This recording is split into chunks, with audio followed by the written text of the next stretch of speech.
कांग्रेस और आप जैसी पार्टियां और कुछ विदेशी ताकतों द्वारा हाईजैक किया जा चुका है। इसलिए इसमें किसानों की वास्तविक समस्याओं को सुलझाने की नहीं बल्कि किसानों के नाम पर अपना उल्लू सीधा करने की कोशिश हो रही है। पिछले 2 दिसंबर को उत्तर प्रदेश, पंजाब और हरियाणा के किसानों ने अपने विरोध प्रदर्शन को फिर से तेज किया और दिल्ली की ओर कूच किया। यह आंदोलन भारतीय किसान परिषद बीकेपी के नेतृत्व में खड़ा किया गया, जिसे किसान मजदूर मोर्चा और संयुक्त किसान मोर्चा जैसे संगठनों का समर्थन प्राप्त हुआ। पर कनाडा और अमेरिका जैसे देश किसानों के अधिकारों के समर्थन की बात तो कर रहे हैं, लेकिन यही देश विश्व व्यापार संगठन यानी WTO में भारत की MSP नीतियों को चुनौती दे रहे हैं। अरविंद केजरीवाल, मनीष सिसोदिया, सत्येंद्र जैन और संजय सिंह जैसे नेता जेल की हवा खा चुके हैं। दिल्ली नगर पालिकाओं का कुप्रबंधन सामने आ चुका है। ऐसे में आपके नेता किसान आंदोलन के बहाने लोगों का ध्यान भटकाने की कोशिश कर रहे हैं। नमस्कार, मैं हूं राजन झा और आप देख रहे हैं सैफरन इनसाइट। बात करेंगे देश में बार बार शुरू हो रहे किसान आंदोलन को लेकर। आपके भी मन में सवाल आता होगा कि आखिर बार बार यह किसान आंदोलन क्यों खड़ा हो जाता है। आज हम इस पर संक्षेप में चर्चा करेंगे। मित्रों, किसान आंदोलन सरकार द्वारा लाए गए 3 कृषि कानूनों को वापस लेने की मांग के साथ शुरू हुआ था। सरकार ने पहले ही तीनों कृषि कानूनों को वापस ले लिया था, परंतु आंदोलन इतने पर खत्म न हो, इसके लिए किसान नेता इसमें अपनी अलग अलग मांगे जोड़ते चले जा रहे हैं। जैसे प्रदर्शनकारी किसान अब न्यूनतम समर्थन मूल्य की कानून की गारंटी और स्वामीनाथन आयोग की सिफारिशों को लागू करने की मांग को लेकर प्रदर्शन करने लगे हैं। इसके अतिरिक्त उनकी कई और मांगे हैं, आगे इस पर चर्चा करेंगे। सरकार उनकी कई विविध मांगों को मान चुकी है और कई मांगों को पूरा करने का वादा कर चुकी है। फिर भी आंदोलन है कि खत्म नहीं होते। इस आंदोलन का फायदा कांग्रेस और आम आदमी पार्टी जैसी राजनीतिक पार्टियों ने अपने हितों को साधने के लिए उठाया है, जिससे किसानों की असल जरूरतें कहीं पीछे छूट गई हैं। इस आंदोलन में खालिस्तानी तत्वों का हस्तक्षेप भी देखा गया है। सीख फॉर जस्टिस जैसे आतंकी समूह इस आंदोलन का इस्तेमाल अलगाववादी भावनाओं को भड़काने के लिए कर रहे हैं, और यह बात भी किसी से छिपी हुई नहीं है। अंतर्राष्ट्रीय स्तर पर कनाडा और अमेरिका जैसे देश किसानों के अधिकारों के समर्थन की बात तो कर रहे हैं, लेकिन यही देश विश्व व्यापार संगठन यानी WTO में भारत की MSP नीतियों को चुनौती दे रहे हैं। यह उनकी दोहरी नीति और पाखंड को उजागर करता है। सच तो यह है कि इस आंदोलन को कांग्रेस और आप जैसी पार्टियां और कुछ विदेशी ताकतों द्वारा हाईजैक किया जा चुका है। इसलिए इसमें किसानों की वास्तविक समस्याओं को सुलझाने की नहीं बल्कि किसानों के नाम पर अपना उल्लू सीधा करने की कोशिश हो रही है। पिछले 2 दिसंबर को उत्तर प्रदेश, पंजाब और हरियाणा के किसानों ने अपने विरोध प्रदर्शन को फिर से तेज किया और दिल्ली की ओर कूच किया।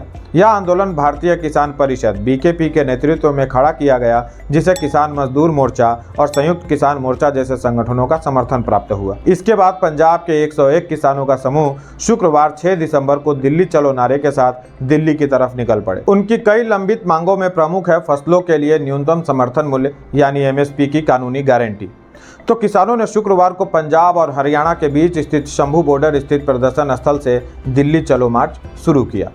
दिल्ली की तरफ कूच कर रहे किसानों को दिल्ली नोएडा बॉर्डर पर रोक लिया गया। इसके बाद प्रदर्शनकारियों और पुलिस के बीच हल्की फुल्की झड़प भी देखने को मिली। प्रदर्शनकारी आगे बढ़ने की जिद कर रहे थे, जबकि प्रशासन उन्हें बिना आदेश आगे बढ़ने की अनुमति नहीं दे रहे थे। इस दौरान आम जनता परेशान होती रही, घंटों तक जाम में फंसी रही। अब जानते हैं प्रदर्शन कर रहे किसानों की मांगे क्या है। पहली मांग है न्यूनतम समर्थन मूल्य यानी MSP की कानूनी गारंटी, जैसा कि आपको पहले भी बताया गया। MSP के अलावा किसानों की अन्य मांगे इस प्रकार हैं: कृषि ऋण माफी, किसानों और कृषि मजदूरों के लिए पेंशन, बिजली शुल्क में वृद्धि न करना, किसानों के खिलाफ दर्ज पुलिस मामलों को वापस ले लेना, वर्ष 2021 के लखीमपुर खीरी हिंसा के पीड़ितों के लिए न्याय। इसके अलावा भूमि अधिग्रहण अधिनियम 2013 को पुनः लागू करना और 2020-21 के पिछले आंदोलन के दौरान मारे गए किसानों के परिवार वालों को मुआवजा देना भी उनकी प्रमुख मांगों में शामिल है। कांग्रेस, आम आदमी पार्टी और अन्य विपक्षी दल इस आंदोलन के बहाने राजनीतिक लाभ लेने की कोशिश कर रहे हैं। वे भाजपा को किसान विरोधी बतलाते हैं और स्वयं को किसानों का हितैषी कहते हैं। अब इसकी वास्तविकता भी जान लीजिए। 2019 लोकसभा चुनावों के समय कांग्रेस ने कृषि उत्पादों के लिए मुक्त व्यापार की वकालत करते हुए APMC एक्ट को खत्म करने का वादा किया था। जब बीजेपी ने इसी तरह के सुधारों का प्रस्ताव दिया तो कांग्रेस इसका विरोध करने लगी। स्पष्ट है, कृषि कानूनों पर कांग्रेस का विरोध सैद्धांतिक नहीं बल्कि राजनीतिक है। इसी तरह आम आदमी पार्टी भी समय देखकर पलटी मार चुकी है। वर्ष 2016 में आपने पंजाब में निजी बाजार की भागीदारी का समर्थन किया था और ग्रामीण बाजारों में बड़े पैमाने पर निजी निवेश का वादा किया था। नए कृषि कानूनों में केंद्र सरकार ने इसे स्थान दिया तो आपने इसका समर्थन करने के स्थान पर पूरी तरह से पलटी मार दी और राजनीतिक लाभ लेने के लिए प्रदर्शनकारियों के साथ खड़ी हो गई। कांग्रेस और आप जब सत्ता में थे तो उन्होंने एपीएमसी ढांचे को खत्म करने या उसमें सुधार करने का समर्थन किया था, लेकिन जब बीजेपी ने ऐसे ही सुधार पेश किए तो दोनों दलों ने इसका विरोध किया।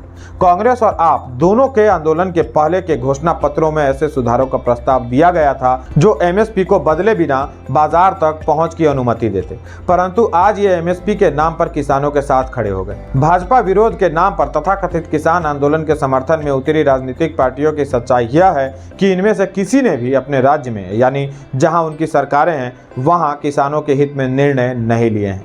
वहां के किसान इन सरकारों से त्रस्त है।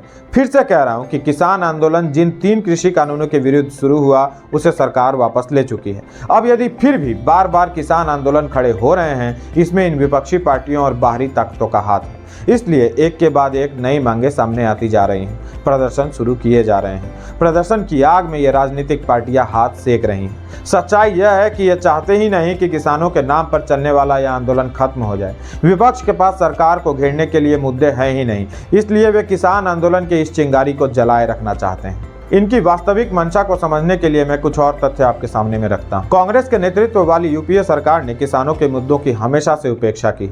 उस समय बीजेपी विपक्ष में थी और बीजेपी द्वारा किसानों का मुद्दा उठाए जाने के बाद उन्होंने स्वामीनाथन आयोग की शुरुआत की थी, लेकिन यूपीए सरकार आयोग की सिफारिशों को लागू करने में विफल रही और केवल बयानबाजी करती रही। इतना ही नहीं, एक यूपीए कैबिनेट नोट से यह भी पता चलता है कि कांग्रेस के नेतृत्व वाली सरकार ने स्वामीनाथन रिपोर्ट को यह कहते हुए खारिज कर दिया था कि उचित एमएसपी प्रदान करने से बाजार में विकृतियां पैदा हो जाएंगी। आयोग की एक प्रमुख सिफारिश यह थी कि न्यूनतम समर्थन मूल्य यानी एमएसपी उत्पादन की औसत लागत से कम 50% अधिक होना चाहिए, यानी एवरेज प्रोडक्शन कॉस्ट से 50% ज्यादा। यूपीए सरकार ने 2007 में किसानों के लिए राष्ट्रीय नीति बनाई, लेकिन उस नीति में इस सिफारिश को शामिल नहीं किया गया। इसे अप्रभावी कहकर खारिज कर दिया गया और किसानों को एमएसपी का लाभ नहीं मिल सका। मित्रों, असल मायने में किसान आंदोलन राजनीतिक अवसरवाद का मंच बनकर रह गया है।